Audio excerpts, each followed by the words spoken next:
Bonjour, je suis Sophie Ricard et bienvenue au bulletin de nouvelles Max Info du 20 mars 2015.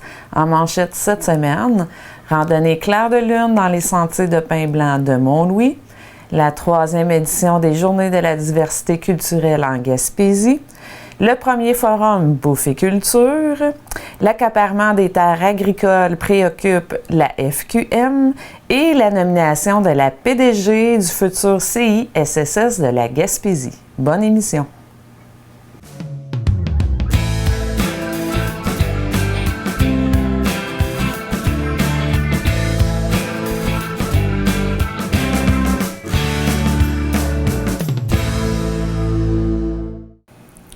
Le 7 mars dernier, le comité plein air de l'association Chasse et pêche de Mont-Louis avait convié la population à une randonnée en raquette au clair de lune. Près d'une cinquantaine de personnes ont répondu à cette invitation nocturne et ont sillonné les sentiers de la vallée des Pins Blancs à Mont-Louis. Le comité plein air de l'association Chasse et pêche de Mont-Louis a profité de la pleine lune pour organiser cette randonnée qui est désormais une tradition. Les organisateurs de la randonnée ont eu la chance d'avoir une soirée idéale pour leur activité. Le ciel était dégagé et rempli d'étoiles. Les vents étaient presque inexistants et la température était clémente, contrastant avec les journées froides qui avaient précédé l'activité. Le comité organisateur avait également prévu une halte au refuge du Sentier et un feu de camp attendait les randonneurs qui ont bien apprécié ce moment. Du 23 au 29 mars prochain se dérouleront la 3e édition des Journées de la diversité culturelle en Gaspésie. Ces journées s'inscrivent dans le cadre de la Semaine nationale d'action contre le racisme et initiée par les services d'accueil des nouveaux arrivants et aux personnes immigrantes de la région, en collaboration avec la stratégie d'établissement durable des personnes en Gaspésie et aux îles de la Madeleine. Ces journées se veulent une célébration de la diversité culturelle de la péninsule. Nous avons rencontré la personne ressource qui s'occupe de l'événement pour la MRC de la Haute-Gaspésie. Nous sommes en compagnie de Christine Normand, qui est responsable du service d'accueil des nouveaux arrivants pour la MRC de la Haute-Gaspésie. Bonjour Christine. Bonjour Patrick. On t'a fait sortir de nos studios, on t'a amené au soleil. Une entrevue en plein air. Oui, au soleil. Du 23 au 29 mars prochain se déroulent les 3e journées de la diversité culturelle en Gaspésie. Pouvez-vous nous parler un peu de ces journées-là? Oui, en fait, ces journées-là, c'est ça, pour la 3e année consécutive. C'est une manière pour les services d'accueil des nouveaux arrivants de souligner l'apport de la diversité culturelle en Gaspésie. Donc, c'est une initiative des services d'accueil des 5 MRC de la Gaspésie. Donc, c'est une activité qui se déroule en simultané là, dans les 5 MRC. Il y a différentes activités. Voilà, donc c'est ça. C'est ça. Pourquoi c'est important de créer un événement comme ces journées-là? C'est important parce que, en fait, c'est un événement qui permet de rassembler d'abord les personnes immigrantes. Donc, ça leur permet de se rendre compte qu'ils ne sont pas seuls. Aussi, ça permet à la population de voir qu'il y a quelques personnes immigrantes quand même dans la région et puis qui ont un apport important dans la région de par ce qui nous amène de leur culture d'origine et puis leur pensée. Donc, ils peuvent nous inspirer. Puis, donc, c'est ça. C'est vraiment l'occasion là, de festoyer et célébrer la diversité culturelle. Là. C'est vraiment ça l'objectif. Est-ce que c'est difficile pour quelqu'un qui arrive en région, qui vient même pas en fait du Québec, qui vient de l'extérieur, qui se retrouve dans un tout nouveau monde? Est-ce que c'est difficile de s'intégrer? Je dirais que pour certains, c'est plus difficile que pour d'autres. C'est sûr que les personnes immigrantes, quand ils viennent s'installer en Gaspésie, c'est normalement pour une carrière professionnelle ou encore pour l'amour qui prend mari, prend pays, qu'ils disent. Hein? Donc, le service d'accueil vise à compléter peut-être là, si les gens viennent pour un travail, mais d'essayer de les aider à développer un réseau de contacts, puis s'enraciner, puis montrer les opportunités autres que, dans le fond, leur travail ou leur amour. Donc, les aider à s'épanouir ici dans la région. Est-ce que c'est difficile? C'est sûr qu'une chance, justement, qu'il y a un service d'accueil parce que souvent, les ressources sont difficiles à trouver. Ça fonctionne beaucoup par bouche à oreille quand on veut connaître ce qui se passe sur le territoire. Donc, c'est là que c'est important là, qu'il y ait un service offert pour eux, pour les garder informés puis tenter du mieux qu'on peut de les enraciner sur le territoire pour permettre une rétention, justement, de ces nouveaux arrivants-là. qui garde l'amour et qui garde le pays aussi. Exactement, qui soit comblé, là. On parle justement là, de différentes nationalités en Gaspésie. On a combien de nationalités en Gaspésie? Avec mes collègues des autres MRC, on a répertorié 50 nationalités différentes partout en Gaspésie. Moi, je vous dirais qu'il y en a peut-être une vingtaine différentes pour la Haute-Gaspésie. C'est bon. Quelles vont être les activités qui vont avoir lieu là, dans la MRC de la Haute-Gaspésie dans le cadre de ces journées-là? On commence, d'abord, là, on est devant l'école Saint-Maxime qui va accueillir le conteur Amidou Savadogo, qui est un conteur originaire du Burkina Faso. Il habite pas ici sur le territoire, mais il habite à Montréal et puis il est ici pour nous raconter un peu les contes inspirés des histoires là, de sa grand-mère, un peu à la Boucar Diouf, donc nous ouvrir un peu sur la réalité là, africaine. Ensuite, Amidou refait aussi une présentation à la Maison de la Culture mardi, le 24 mars, à 6 heures. C'est ouvert à tous, donc c'est une heure accessible aussi pour les petites familles et tout le monde est le bienvenu, c'est gratuit. Et aussi, samedi, il y a le classique, oui, je dis classique parce que c'est devenu vraiment un mot, il est en demande. C'est un souper interculturel réunissant des chefs d'un soir, originaires de plusieurs pays, qui vont cuisiner un plat typique de leur pays d'origine. Donc, c'est un beau défi cuisiner à la maison pour 150 personnes et c'est malheureusement déjà complet. C'est assez en demande. Là. Il va falloir réviser la formule, voir comment on peut accueillir plus de gens. Mais pour le moment, c'est complet. Donc, il va falloir rester à l'affût pour le souper de l'année prochaine. Ouais, c'est ça. Réservez vos billets dès maintenant pour le prochain souper. Déjà pour l'année prochaine. Est-ce qu'il y a un endroit où on peut obtenir la programmation complète là, pour l'ensemble des activités? Pour l'ensemble des activités de la Gaspésie, vous pouvez aller voir sur le portail de la Gaspésie, donc www.gaspésieetdelamadeleine.ca. Vous allez avoir toutes les informations sur ces journées et sur les activités qui se déroulent partout en Gaspésie. Bien, je vous remercie beaucoup, Mme Normand. Ça me fait plaisir. Tourisme culturel Gaspésie et Gaspésie gourmande ont uni leurs forces pour organiser le tout premier forum Bouffe et culture. L'événement qui regroupera des intervenants issus des milieux culturels, agroalimentaires et touristiques aura lieu les 1er et 2 avril prochains au Gîte du Mont-Albert. Nous avons au bout du fil Mme Gabrielle Ayat-Garneau, qui est agente de développement en tourisme culturel pour la Gaspésie. Donc, bonjour Mme Ayat-Garneau. Bonjour. Vous avez annoncé tout récemment que Tourisme culturel Gaspésie et Gaspésie gourmande avaient uni leurs forces pour organiser un forum qui aura lieu le 1er et 2 avril prochain au Gîte du Mont-Albert. L'événement portera le nom de Bouffe et culture. Exactement. Quels sont les objectifs de ce forum? Dans le fond, avec ce forum-là, on veut rassembler tous les intervenants des milieux culturels et bioalimentaires, ainsi que des milieux touristiques, pour développer des projets concrets, structurants pour la Gaspésie. Donc, on veut vraiment que les gens travaillent en collaboration. Donc, on veut que ce soit un forum où il y aura beaucoup d'échanges, de maillage et surtout de création de projets. On veut y aller vraiment avec quelque chose de concret. Donc, les gens vont travailler sur des projets qu'ils veulent voir mettre en œuvre pour la région. Et puis, à partir des projets, dans le fond, qu'eux-mêmes auront soumis en s'inscrivant au forum. Et puis, ces projets-là, après, on va tout mettre en œuvre pour qu'ils puissent se développer donc à l'échelle gaspésienne. Est-ce que c'est la première fois que dans une même rencontre, un même forum, on assoit les gens de tous ces secteurs-là?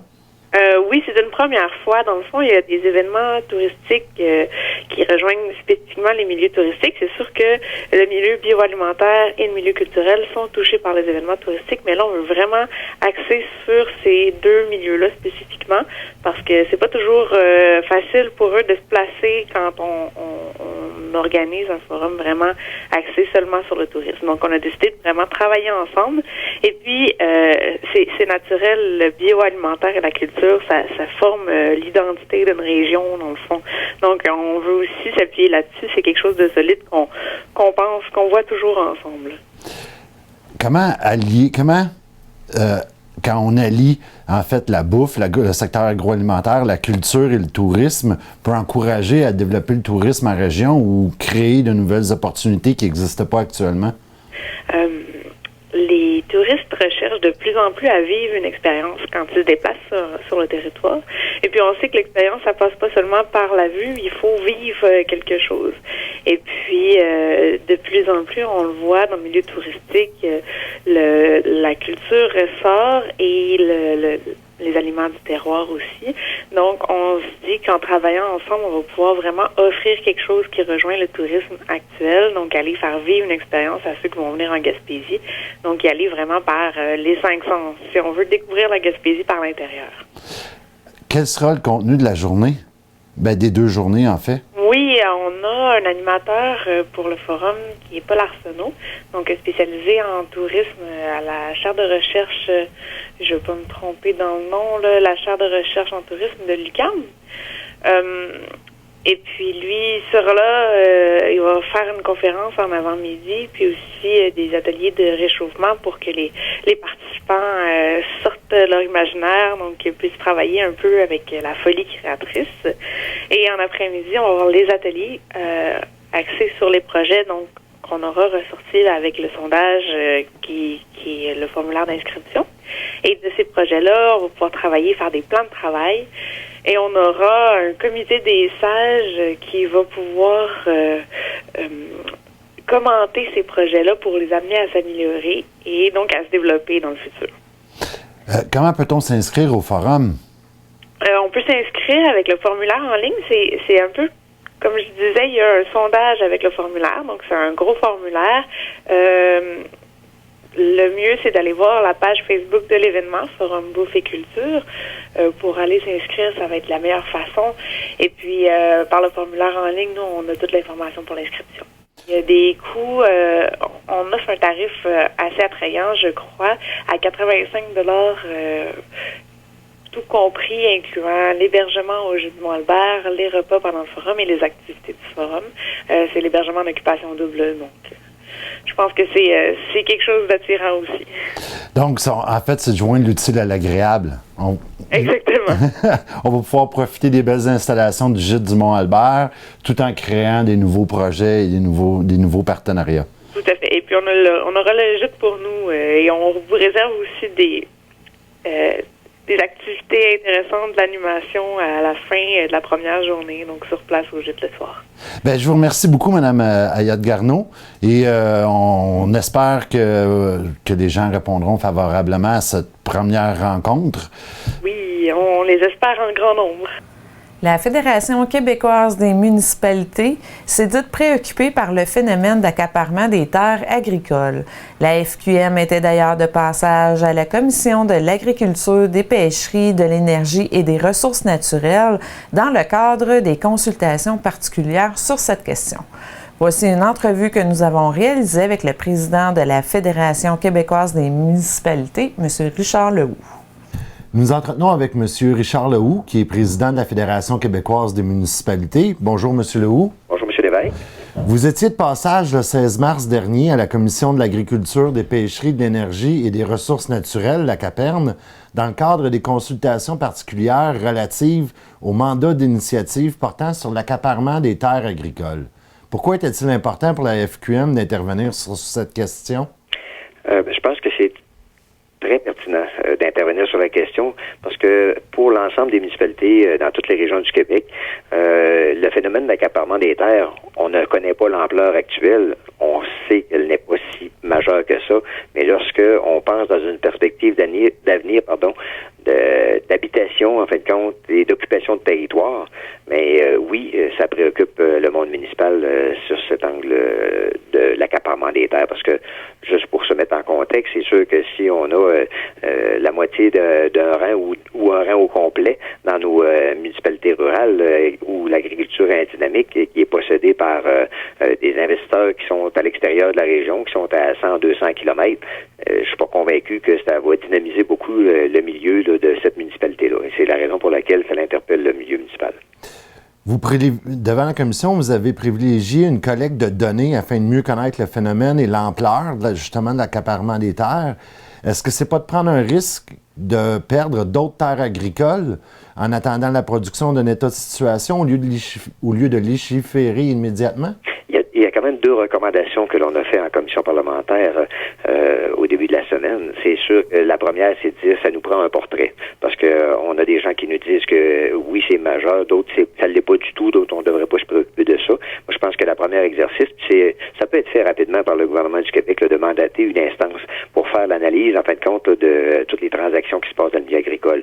Mais parallèlement à ça, la deuxième recommandation que l'on fait, c'est effectivement là, de mettre, là, on peut appeler ça un moratoire, on peut donner le nom là, que l'on voudra, mais de limiter, en fin de compte, l'acquisition de superficie à des propriétés externes. On parle pas là, d'agriculteurs, mais lorsqu'on arrive avec des investisseurs qui veulent acquérir des propriétés agricoles, mais là, de mettre là un nombre d'hectares X. Nous, on n'est pas allé à définir ce nombre d'hectares-là. Je pense pas que ça relève de nous, mais on dit que oui, il doit y avoir une forme de gel là, pour permettre de bien avoir le portrait en main avant de prendre une décision sur l'ampleur de la législation qu'on devrait avoir à ce moment-là. En terminant, dans l'éventualité que le gouvernement irait avec votre proposition de procéder à une analyse, un état de la situation, quelles seraient les solutions qui pourraient être mises en place pour s'assurer que l'exploitation et les investissements dans le milieu agricole demeurent dans une perspective de développement régional? Ben, c'est un peu comme j'ai mentionné devant la commission. Nous, notre troisième recommandation, c'était, on demandait au gouvernement du Québec, c'est quoi le plan d'action du gouvernement actuel en lien avec tout le développement de l'agriculture au Québec, parce qu'on sait que pour plusieurs régions, c'est un moteur de développement économique important. Et les plans d'action, les plans de développement de la zone agricole que l'ensemble de nos MRC sont en train de faire au Québec peuvent avoir aussi là, un rôle à jouer. Là, parce que si on veut, moi j'ai insisté aussi sur tout l'aspect d'une ferme familiale, mais qu'est-ce que c'est une ferme familiale? Ça reste à définir, mais je pense que à dimension humaine, si il reste plus de maisons là, dans nos rangs, je pense que l'occupation du territoire va quand même en souffrir de façon importante, parce que l'objectif visé par ça, c'est de dire le portrait est important à faire le plus rapidement possible. Mettons peut-être un frein là, sur des grandes transactions, parce qu'on sait que des investisseurs, pour eux, c'est pas 200 hectares qui les intéressent. Là. Quand ils débarquent dans un secteur, ben, c'est pour acheter des plus grandes superficies. Fait que c'est de là la pertinence, là, peut-être de ne pas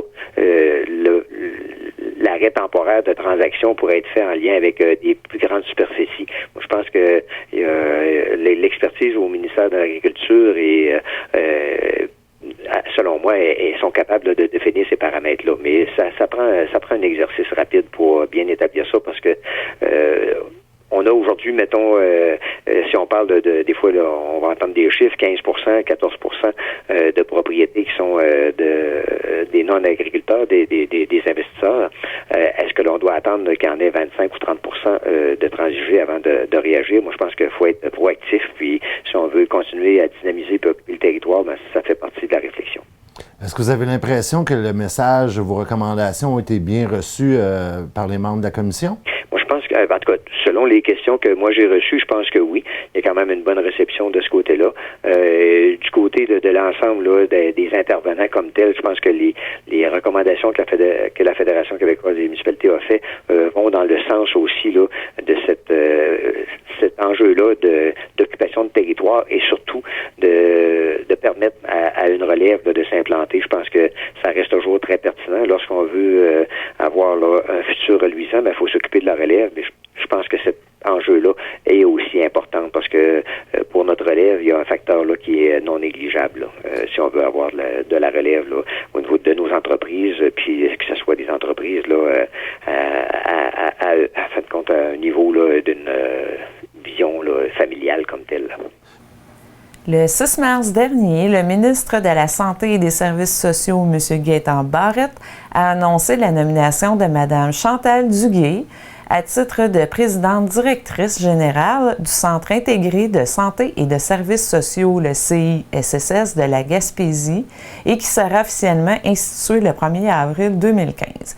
La nomination de la présidente directrice générale est la première étape de la mise en œuvre du CISSS de la Gaspésie. Nous nous sommes entretenus avec la présidente directrice générale afin de discuter des défis et des étapes liées à l'implantation du nouveau Centre intégré de santé et de services sociaux.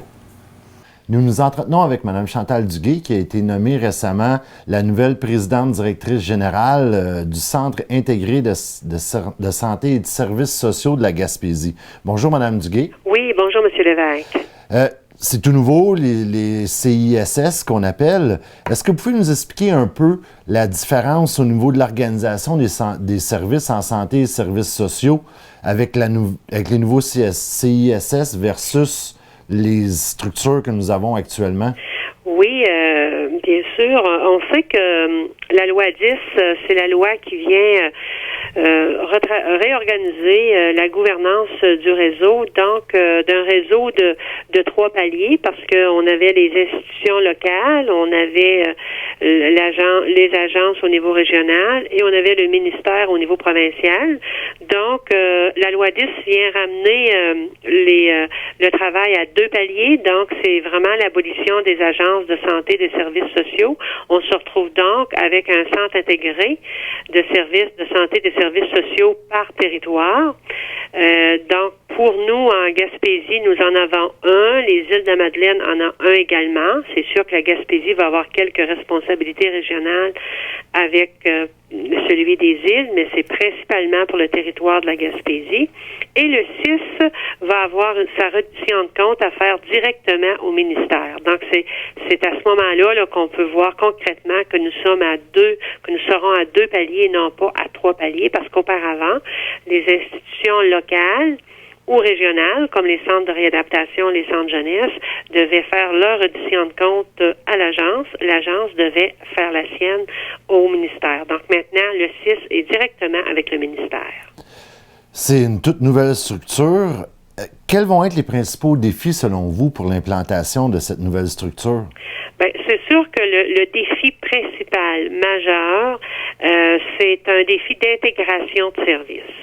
Donc, ce que le ministre voulait lorsqu'il a annoncé la loi 10, c'était vraiment de faire en sorte que ce soit plus simple pour le patient, pour le client qui a besoin d'un service de santé. Donc, c'est un service vraiment de qualité de service, d'amélioration de valeur ajoutée. Et on a également tout le défi de notre équilibre financier. Donc, c'est d'avoir je dis toujours simplement, c'est de réussir à avoir le bon client, le bon patient, dans le bon service qui est vu par le bon intervenant à moindre coût. Donc, le plus gros défi, là, il est autour de ce concept-là. Justement, est-ce que les modalités d'accès vont changer pour le citoyen ou la citoyenne qui désire accéder aux services de santé? Actuellement, ce qu'on sait, c'est que nous avons comme priorité que l'accessibilité de services soit améliorée. Donc, s'il advenait dans les prochains mois, les prochaines années un changement, ça va être pour améliorer, pour faire en sorte que la trajectoire soit plus simple, la trajectoire pour le client, et pour faire en sorte également que le client puisse avoir accès aux services dans des délais raisonnables. On sait qu'à l'heure actuelle, la majorité des gens qui réussissent à avoir un service sont satisfaits du service. On sait aussi qu'il y a des délais d'attente, des délais d'accessibilité qui sont plus longs. Donc, on va essayer, tenter, mettre tout en place pour justement faire en sorte de diminuer les délais. Donc, rendre ça plus simple, plus facile, plus accessible pour le client, pour le patient. Évidemment, le défi va être de taille.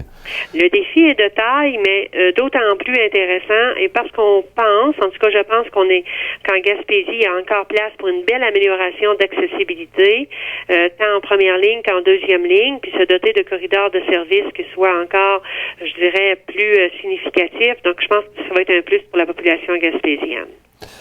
Dès l'annonce de la mise en place éventuelle, la mise en place future des CISS, plusieurs gens ont comme énoncé certaines inquiétudes au niveau de la façon de pouvoir exprimer les besoins qu'ils ont dans chacune de leurs régions de la Gaspésie, que leur voix, en fait, il y a une centralisation du pouvoir décisionnel. Est-ce que les gens vont pouvoir quand même exprimer leur réalité? Est-ce qu'on va avoir les régions vont encore avoir un peu de contrôle sur le système de santé? Écoutez, je ne sais pas quel mot utiliser, mais ce que je suis profondément convaincue, c'est que le ministre est très sensible aux besoins de la population et également très à l'écoute aux besoins de santé de la population. Donc, on a comme attente signifiée, les PDG déjà dans les attentes qui nous ont été signifiées, c'est de ramener clairement les besoins de la population et l'état de santé de bien-être de la population au ministre et en plus de faire en sorte que l'offre de services réponde aux besoins de la population. Donc, c'est bien sûr que du côté d'offre de services, je pense qu'il n'y a vraiment aucun problème par rapport à l'écoute ministérielle à cet égard-là. Puis ça, le ministre l'a dit à plusieurs instants. Et nous avons comme mandat le 6 de ramener les besoins de notre population puis de faire des propositions d'organisation de services pour répondre aux besoins de la population. Quel va être l'échéancier d'implantation des nouveaux 6? Actuellement, je peux vous dire que le PDG commencerait officiellement, les PDG, le 1er avril. Mais déjà, nous sommes en action là, pour mettre en place les équipes stratégiques pour que ces équipes-là là, soient fonctionnelles en début avril. On doit recevoir du ministère l'organigramme, donc continuer dans la mise en place des gens qui vont contribuer à ce changement-là. Donc, je pense, moi, que au mois d'avril et mai, là, il va y avoir beaucoup de travail de fait. Il va y avoir aussi, d'ici au mois de septembre, la mise en place du conseil d'administration régional, des conseils d'administration partout au Québec, donc qui devraient être fonctionnels, les conseils d'administration, à partir du mois de septembre. Donc, d'ici à septembre, c'est tout en mettant en place la nouvelle structure de gouvernance, c'est de s'assurer que nos services, l'accessibilité de services et les services de qualité se continuent. Ça va être aussi de prendre contact, d'aller visiter l'ensemble des établissements, le personnel qui travaille dans nos réseaux locaux. Donc, par réseaux locaux, j'entends dans les hôpitaux, dans les CLSC, dans les centres d'hébergement, dans les centres jeunesse, dans les centres de réadaptation, etc. Donc, on a à prendre contact avec ces gens-là également. D'ici au mois de septembre, là, la tâche va être de mettre en place la nouvelle gouvernance. On terminerait en vous félicitant pour votre nomination. Merci. Puis on vous souhaite la meilleure des chances dans le gros défi qui vous attend. Merci, on va en avoir besoin de la chance aussi. Bien, en fait, vous avez toute l'expertise. Il suffit de tout mettre ça en place. C'est ça. Puis l'important, c'est d'avoir une équipe stratégique là, compétente qui soit capable de mener les dossiers à bien. Je pense que ça, là, ça va être une condition gagnante à l'atteinte des objectifs qu'on a à atteindre. Si vous avez des nouvelles, des commentaires, des suggestions à nous transmettre, veuillez nous contacter à Télésoleil, soit par la poste au casier postal 37 Mont-Louis G0E1T0, soit par courriel à télésoleil@globetrotter.net ou soit directement au bureau au 1 1er Avenue Ouest à Mont-Louis. La date limite de tombée est le mardi midi. Ce bulletin de nouvelles est aussi disponible sur le site de Télésoleil au www.télésoleil.com dans la section Bulletin de nouvelles. Nous vous remercions de votre attention et à la semaine prochaine.